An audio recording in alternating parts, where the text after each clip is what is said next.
Welcome to The Last Breakfast. Please enjoy the video. In this video, I will show how to make crab omelette Panlasang Pinoy.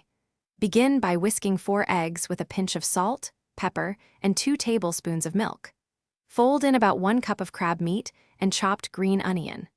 Preheat a non-stick pan with 1 tablespoon of oil over medium heat and pour the mixture in, using a spatula to form gentle folds until just set. Gather your ingredients on the counter so cooking feels relaxed and easy. You will need 4 eggs, about 1 cup of crab meat, 2 tablespoons of milk, and 1 tablespoon of oil. Chop green onions and have salt and black pepper ready for seasoning. This simple mise en place speeds everything up and makes the omelette assembly smooth and stress-free from start to finish. Heat the pan first so the omelette cooks evenly and doesn't stick. Pour the egg and crab mixture into the pan and let the edges set, then gently stir once or twice to encourage even cooking.